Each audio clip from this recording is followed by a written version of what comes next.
안녕하십니까? 네, 교과 공부 시간입니다. 자, 2025년 제2기 교과가 시작된 지가 벌써 사과가 됐습니다. 오늘 사과의 제목은 나라입니다.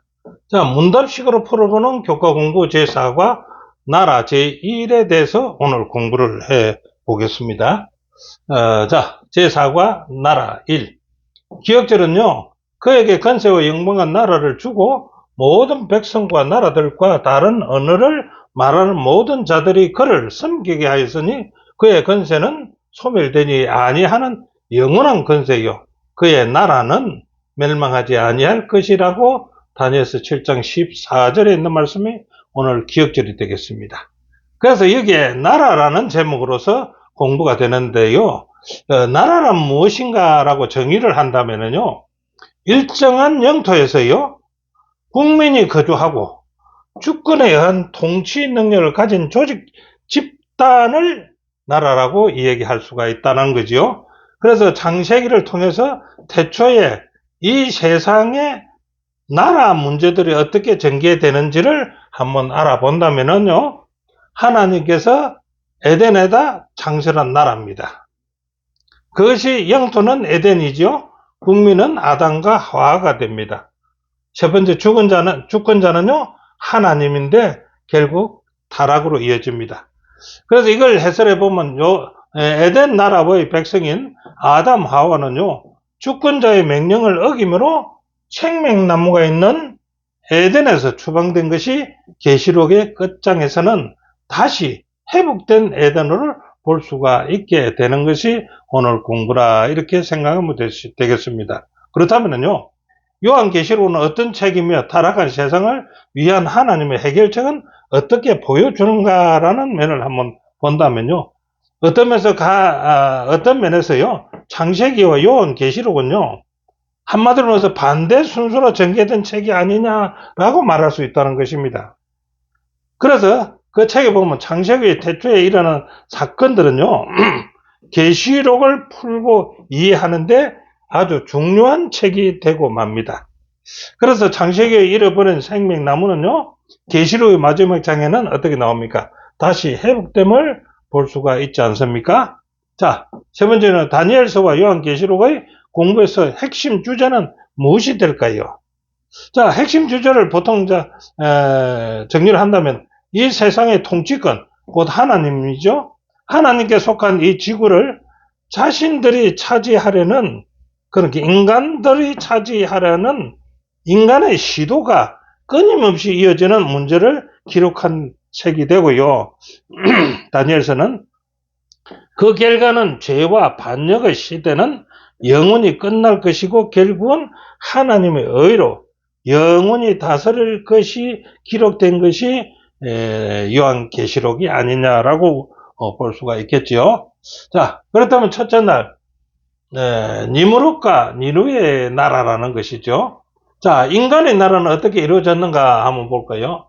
자, 에덴 동산은 이를 위한 이상적인 첫 보금자리로 창조되었었고요. 그 보금자리는 죄가 들어온 후에서 하나님은요, 그 사람들을 에덴과 생명나무에서 분리시켜 버렸습니다. 그래서 에덴 동산에서 나온 후 사람은 자신의 생존을 위해서 이마에 땀을 흘리면서 살아가야 되겠죠? 우리의 첫 조상은 하나님께서 에덴으로 돌아갈 길을 마련해 주실 것을 믿었습니다. 우리 첫 조상들은요. 그래서 하나님께서 세상에 베푸실 구원을 믿고 기다리면서 에덴의 동쪽에서 예배를 드렸습니다. 예물을 가지고 갔다는 거죠. 자, 그렇게 된 이후에 아담의 후손들이 예배하던 그 에덴 동산은 어떻게 되었을까요? 자, 그래서 우리는 부조와 선지자에 보면 잘 나타나 있습니다. 그런데 우리는 성경에서는 보이지 않지요. 에덴 동산은 부조와 선지자 62페이지 에덴 동산은 사람이 그 기쁨의 통로에서 추방된 후에도 오랫동안 지상에 에덴 동산은 남아 있었다. 자, 아담과 그의 아들들은 이곳으로 하나님을 예배하기 위해서 나왔다는 거지요. 그래서 그들은 자신들이 범죄하여 에덴에서 추방당하게 됐던 그 율법에 대한 순종의 서약을 새롭게 그곳에서 하였습니다. 그러나 죄악의 조수가 온 세상을 뒤덮고 인간의 악함으로 그들이 홍수로 멸망하게 되었을 때 에덴을 창조한 그 손이 하나님 손이죠. 그것을 이 땅에서 거두가셨다는 겁니다. 그러나 새 하늘과 새 땅이 있게 될 최후의 회복의 때에는요, 에덴은 태초에 있었던 에덴보다 더 영광스럽게 단장되어 회복될 것이라고 기록하고 있습니다. 자, 에덴이 사라지자 사람들은 그 문제의 해결책을 찾기 위해 어떤 노력을 했을까요? 자, 사람이 에덴을 잃어버리고 나서 에덴이 그리워질 거 아닙니까? 그렇게 해서 자기들 마음대로 어떤 해결책을 찾아보려고 합니다. 그 해결책을 찾아보려고 하는 게 국가의 탄생입니다. 국가의 탄생은 어떻게 할까? 사람들이 에덴에서 잃어버린 것을 되찾으려는 시도였을 것이다, 이렇게 봅니다. 그래서 창세기 10장 9절부터 보면은 니무롯이요, 지상에서 최초로 강력한 국가를 행성했다라고 주석에는 이야기합니다. 성경에는 국가를 행성했단 말은 없지요. 그러나 주석에서는 니무롯이 최초의 강력한 국가를 행성했다. 이어 성경은요, 니느웨와 바벨론은 나오죠. 등 여러 주요 도시들을 소개하는데 이건 역시 하나님에 대한 반역이 확산되는 것이고요. 이 반역은 마지막 때까지 있을 것이다라고 저자는 52페이지에 기록하고 있습니다. 자, 교훈은 어떻게 할까요? 범죄 후 하나님을 거절했던 인류는 당면한 문제에 대해서요, 인간적인 해결책을 찾고자 했다. 그 인간적인 문제를 해결책을 찾은 것이 나라를 건설하는 것이죠. 그들은 반역하는 자로 섰으며 반역은 마지막 때까지 있을 것이다라고 얘기하고 있습니다. 자, 둘째 날요, 아브라함의 부르십니다. 예, 아브라함의 부름은 우리가 이해를 쉽게 할 수가 있겠죠. 창세기 10장에서 우리는 다양한 민족의 탄생을 어떻게 나누어지는지를 우리는 볼 수가 있습니다. 자, 그것이 일반적으로 나라를 히브리어로 고임인데요. 이 나라라는 그 고임을 그 용어는요, 이방인을 일컬 때도 쓴다는 것입니다. 그 이방을 가리켜서 나라라고 번역할 수가 있다라는 것입니다. 창세기 노아 홍수 이후에요, 나라가 많이 번성하게 되는데 셈, 함, 야벳의 자손으로부터 방언과 종족과 나라로 많이 번져나갑니다. 많은 종족과 나라의 등장 후에서 창세기 12장 1절 9절에 하나님은 그 민족들 가운데서 누구를 부릅니까? 아브라함을 불러내서 다른 종족, 그리고 그들이 대표하는 것과 다른 존재가 되게 하나님께서 불러내셨습니다. 자, 하나님 왜 아브라함을 그의 고향에서 불러내신 이유는 무엇일까라고 묻는다면요, 하나님은 아브라함을 사용하여서 인간 왕국과는 다른 대조되는 나라를 세우려고 하셨고요. 두 번째는 그 나라는 하나님 외에 다른 왕을 두지 않고 하나님이 다스리는 나라를 세우려고 했고요. 또 세 번째는 인류가 창조주께로 돌아간다면 어떤 일이 일어나는지 이방 나라에 보여주는 나라로 세웠습니다. 네 번째는 이스라엘은요, 땅의 모든 족속에게 복이 되기 위해서 세웠었습니다. 자, 주님은요, 그분의 백성 이스라엘을 불러내어서 거룩한 진리를 그들에게 위탁하기 위하여 세상에서 그들을 분리시켰다고 교회정은 5권 454페이지는 말하고 있습니다. 자, 이스라엘이 땅의 모든 족속에게 복이 된다는 것은 어떤 뜻을 가지고 있는가? 창세기 12장 3절을 기준으로 해본다면, 너를 축복하는 자에게는 내가 하나님이 복을 내리고 너를 저주하는 자에게는 하나님이 저주하리니 땅의 모든 족속이 너로 인하여 복을 얻을 것임이라 하셨느니라. 예, 모든 족속에 복을 주시기 위해서 되죠. 그러나 그 백성에게 주어진 진리가 아무리 훌륭해도 그 진리를 따라 살지 않고 순종하지 않는다면요, 축복이 아닌 저주를, 생명이 아닌 죽음을 맛보게 될 것이라는 것입니다. 자, 교훈에는요, 하나님은요, 아브라함을 부르셔서 인간 왕국과 대조되고요, 세상 나라가 그 규례와 법도를 보며 세상에서 볼 수 없던 빛과 특권을 발견하는 나라를 세우기 원해서 그러셨다라고 얘기합니다. 자, 셋째 날이요. 너희가 구한대로 주었으니 라는 말입니다. 자, 하나님은요, 아브라함을 택하시고요, 부르신 당신의 특별한 이유는 무엇이라고 생각합니까? 자, 이스라엘 민족으로 나라를 세워 창조주와 직접 교통하기 위해서 그랬죠. 두 번째는요, 원래 이스라엘은요, 다른 나라들처럼 인간 군주를 두지 않기로 되어 있었습니다. 그렇죠? 그런데 이방 왕국처럼 왕을 세워 고통을 겪는 것과 같은 고통을 당하지 않기 위해서 아브라함을 불러서 특별한 이유였습니다. 자, 그런데 이스라엘의 장로들은요, 이런 사항이 있는데 이스라엘 장로들은 왜 인간 왕을 원했으며 그 이유는 무엇일까요? 왜 인간 왕을 원했습니까? 그 이유는요, 이스라엘 장로들은요, 산물의 노쇠함에 그 이유를 왕을 원했다는 것입니다. 하나의 변명이 되겠죠. 그리고 두 번째는요, 사물의 아들들의 악행과 무능에 대한 불신감 때문에 왕을 원했다는 것입니다. 그 세 번째는요, 사무엘이 죽기 전 생전에 그의 건의로 자신들이 왕을 세워주시기를 강력히 원했던 것이라, 이렇게 기록하고 있습니다. 자, 하나님의 다스리심을 거부하고요, 왕을 세움에 대한 사무엘의 경고가 있었습니다. 어떤 경고가 있었습니까? 자, 그렇게 합니다. 첫째로, 자비로 다스리시는 하나님과 달리 인간 주권자는 자신들에게 유리한 방향으로 통치할 것이다. 예, 경고합니다.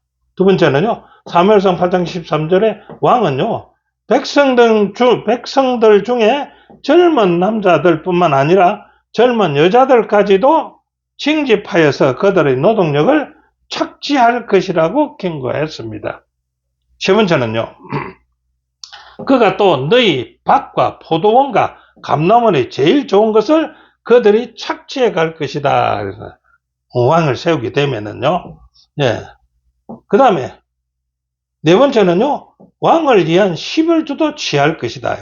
무거운 세금을 매길 것이다. 이겁니다.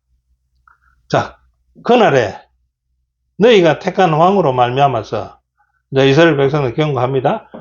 그날에 이러한 사항이 벌어질 그날에 너희가 택한 왕으로 말미암아서 후회하고 부르짖되 그날에 여호와께서는 너희에게 응답하지 아니하시리라고는 경고를 주십니다. 예, 이때는 후회해서 하나님께 불러서 어떻게 하겠다 해도 그때는 늦었다는 것입니다. 그러나 이미 욕심과 아집에 기가 막히고 눈이 먼 그들은 자신의 요구를 철회하고 반성하기는커녕 더욱더 강력하게 자신들의 요구를 관철했습니다. 그러니까 어떻게 했습니까? 너희 구한대로 주었더라 얘기죠. 자, 이스라엘은 악과 고난은 그들의 선택하여 구한대로 하나님께서 그대로 주었습니다. 자, 교훈에서는 이렇게 말합니다. 인간 군주를 두지 않기로 했던 이스라엘은요, 왕을 요구했고 결국 점점 더 악한 길로 빠지게 되었습니다. 택한 백성의 악의 역사는요, 그들의 선택으로 말미암은 것이었다라고 얘기하고 있습니다. 자, 넷째 날은요, 이방인의 집권자입니다. 예수님은요, 제자들에게 교회의 사역을 세울 때 어떤 것에 주의하라고 경고하셨는가 한번 볼까요? 자, 마태복음 20장 25절에 보니 예수께서 제자들을 불러다가 가라사대 이방인의 집권자들을 조심해라. 이방인들의 집권자가 조심해라. 그 이유는 있을까 합니까? 저희를 임의로 주관하고 그들은 임의대로 주관하고 저희 권세를 마음대로 부릴 것이기 때문에 이방인 집권자를 조심하라라고 얘기했습니다. 자, 마태복음 20장 26절 27절은 너희 중에 누구든지요 크고자 하는 자와 어뜸이 되고자 하는 자를 주의해라 했습니다. 이 말은 무엇입니까? 집권자에 대해서 이런 말을 했는데, 그런데 크고자 하는 자와 어뜸이 되고자 하는 자는 군립하는 자라 이러죠. 그들은 섬김을 받으려 하는 자들이기 때문에 주의하라라고 얘기한다는 겁니다. 자, 이스라엘은요, 그 국가나 교회의 도덕적 타락한 원인은 무엇이기 때문이냐, 무엇입니까? 예, 국가는요, 자비로 다스리는 하나님을 거역하고 인간왕을 요구한 것이 그 원인이 되었다. 그래서 그 원인은 어떻게 이루어집니까? 인간 왕들은요, 점점 더 사악해졌고, 하나님께서 바벨론을 통해서 당신의 백성들을 포로로 잡아가도록 허락하시는 지경에 이르게 되었습니다. 그들은 완악하게 해지기 때문에 그렇게 됐습니다. 자, 그 다음에 교회는 어떤 상황일까요? 이방인이 집권자가 들어서면은 교회는 어떻게 될까요? 네, 교회사에서 그와 비슷한 일이 일어났다라는 것입니다. 그게 어떤 일입니까? 콘스탄틴 황제의 개종으로 시작되었다는 것입니다. 4세기경에 기독교인들 사이에 몇 가지 주요 분쟁이 일어났는데 그 일어난 게 교회가 그것을 해결할 수 없다고 느끼자 그들은 황제에게, 콘스탄틴 황제에게 그 문제를 개입해 달라고 호소했다는 것입니다. 이때부터 크게 문제가 되지. 교회는 종교 문제에 국가가 해줄 것을 요청했기 때문에 국가가 개입하면서부터 상황은 점점 더 악화되었다는 것입니다. 옛날 이스라엘과 마찬가지로 기독교 역사에서 가장 어두운 장면들로 바로 교회가 세상과 타협한 직접적인 결과였습니다. 이방인이 집권을 하게 된 것이다 이거죠. 자, 우리의 신앙의 교회 사회의 잘못된 경험과 유사한 유혹은 어떤 것이 있을까요? 우리 교회사이다. 자, 이스라엘 왕들이 우상 숭배에서 빠지고 권력에 대한 욕망으로 아이들을 우상에게 바칠 정도로 타락한 것처럼요, 교회는 점점 더 많은 이교 제국의 수단과 방법을 채택함으로 신실한 신자들이 교회나 국가, 없는 연합체에 대한 위협에 직면하게 될 것이라는 것입니다. 예, 이 뒤에 엄청난 사건이 있었지만, 그거는, 제외했습니다. 이제 59페이지에 나오는 얘기입니다. 자, 교훈에서는 인간왕을 요구함으로써 걷잡을 수 없이 타락한 이스라엘과 같이 교회도 이방 집권자를 교회에 들이고 세상과 타협함으로써 교회 안에 심각하게 타락하게 되었습니다. 자, 다섯째 날 이방인의 빛입니다. 하나님께서 이스라엘 민족과 교회를 세우신 주된 목적은 무엇입니까? 이스라엘은 이방의 빛을 비추기 위해서 세워졌지요. 그러면 교회는요, 세상에 당신의 영광을 나타내기 위해서 세우셨다는 것입니다. 그래서 이스라엘 민족과 우리는 세상을 정죄하려는 것이 아니고 구원에 이르게 하기 위해서 우리를 세운 목적이다 이겁니다. 자, 이방의 빛을 위해서요, 이스라엘과 교회에 주어진 사명이 있습니다. 그 사명은 무엇입니까? 자, 이스라엘에게는요, 그들이 마땅히 행해야 할 것을 행하고 계명을 따라가면은요, 열방은 이스라엘과 그들의 하나님에 대한 더 많이 알고자 평화 가운데 그들에게 다가올 사람들이 많았다는 것입니다. 주변 나라들이. 자, 그럼 교회는요, 하나님의 조화를 이루며 사는 신자들은요, 하나님의 어려운 성품을 높이며 자연스럽게 다른 일을 회심시킬 수가 있었다는 것입니다. 근데 우리가 이러지 못한다는 거지요. 자, 성경은 하나님께서요, 자기 백성을 위해서 의도하신 역할에 대해서 무엇을 가르쳐 주는가 한번 볼까요? 민수기 14장 21절에 나는 나의 사는 것과 여호와의 영광이 온 세계에 충만할 것을 가르치신다고 했습니다. 자, 하나님 백성을 의도하신 역할에 대해서 알아봅니다. 이사야 42장 6절에요. 이사야 49장 6절과 또 이사야 60장 3절에 보면은 그는 열방은요, 내 빛으로, 열왕은 빛으로 내 광명으로 나아올 것이다. 우리는 빛을 비춰야 된다라고 말하고 있고, 그래도 계시록 18장 1절 4절은 새 천사의 기별은 뭡니까? 그의 영광으로 땅이 환하여지기 위해서 우리를 불러는 의도입니다.